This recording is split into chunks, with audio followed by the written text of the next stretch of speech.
بسم اللہ الرحمن الرحیم۔ السلام علیکم ناظرین، پروگرام اظہار خیال میں حاضر خدمت ہے علی کامران ڈلو۔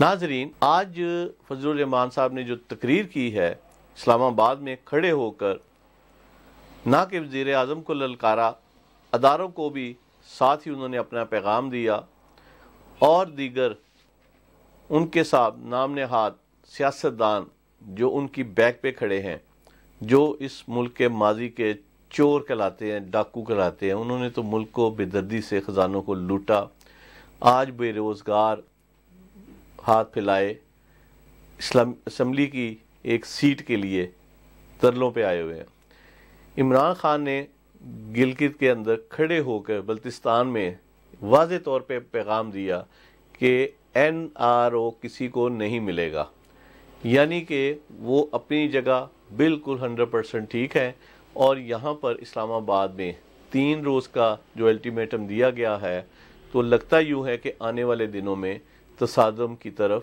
جا رہے ہیں۔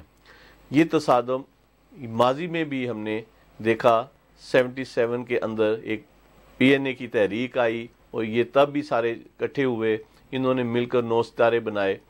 آج بھی 9 سیاسی پارٹیاں، لیکن میں ذکر کالم میں کرتا ہوں 10۔ میں 10 کا فگر اس لیے کوٹ کرتا ہوں کہ نمبر 10 میں جو 10 نمبریے جو ہے نا، 10 نمبریے، اس میں میڈیا پرسن ہیں، اینکرز ہیں جو ان کو سپورٹ کرتے ہیں، جو ان کے پروگراموں میں ان کو لاتے ہیں، ان کو دکھاتے ہیں، ان کو بٹھاتے ہیں، ان کے میسیجز جو ہیں وہ فارورڈ کرتے ہیں، ان کے ساتھ تمام چیزوں میں مشاورت میں ہر جگہ ہے۔ خواہ وہ آج ہم نے اس کی ایک نمائش دھرنے کے اندر اس وقت ہم نے جو دیکھی، خاکی وردی میں ایک نام نہاد صحافی جو کہ یہاں مار روڈ پہ ٹوٹی پھوٹی موٹر سائیکلوں پہ دھکے کھاتا تھا، آج اربوں پتی ہے، کروڑوں پتی نہیں ہے۔ وہ شخص خاکی وردی میں جب وہ نمودار ہوا تو اس نے وہاں پر سپیچ کی، بہانہ اس نے خواتین کا کیا کہ خواتین جو ہے وہ دھرنے میں آ کر کوریج کر سکتی ہیں۔ جو ہماری رپورٹرز ہیں وہ الحمدللہ ہر جگہ جا سکتی ہیں، ہر جگہ ان کا رائٹ ہے، ان کو کوئی نہیں روک سکتا۔ یہ ڈرامائی انداز میں روکا گیا، پھر اجازت لے کے دی گئی۔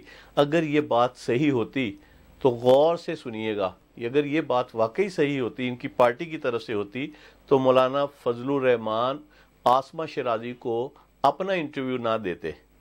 جی ہاں، انہوں نے آج ٹی وی کے لیے عاصمہ شیرازی کو اپنا انٹرویو دیا۔ اس انٹرویو کی وجہ سے وہ زیادہ ہائپ ملی اس دھرنے کو، اور زیادہ جو ہے میسیج کو بھی کنوے کیا گیا، تو وہاں سے انہوں نے بہت چیزوں کو پک کیا لوگوں نے کہ نہیں یہ دھرنا ہوگا، وہ ہوتا ہوا دکھائی دے رہا ہے۔ تو ایک انوائرمنٹ پیدا کیا جاتا ہے، ماحول بناتے ہیں، جیسے کہتے ہیں ماحول پیدا کیا جاتا ہے۔ تو یہ فیسیلیٹیٹر ہیں، یہ لوگ، یہ جتنے لوگ ہیں، یہ ہماری صحافت کے اندر اس وقت کالی بھیڑے ہیں۔ یہ جو جتنے بھی پاکستان کے خلاف کام کر رہے ہیں، یہاں پر اس وقت پاکستان میں اداروں سے اپیل ہے کہ ترکی ماڈل کی اشد ضرورت ہے۔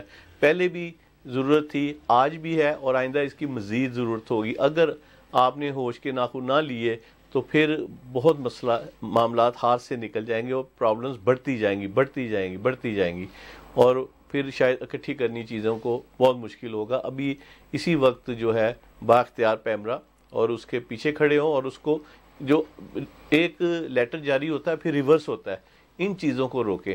یہ نہیں ہونا چاہیے۔ لیٹر جاری ہو گیا، اس پہ سٹینڈ لیں، اس پہ امپلیمنٹ کروائیں۔ تو یہ تو نہیں ہوتا کہیں بھی کسی ملک میں جی اچھا جی یہ کر دیں، اچھا چلے رہنے دیں۔ تو یہی ہماری ABR میں بھی ہم نے دیکھا کہ تاجروں کے ساتھ کہیں 6 لاکھ ہے تو اس کو 12 لاکھ کر دیا۔ ابھی جو شخص 6 لاکھ اگر پے کر سکتا ہے بل، 12 لاکھ کر سکتا ہے، تو ٹیکس دینا تو چاہے 2 لاکھ والا اس کا بھی فرض ہے۔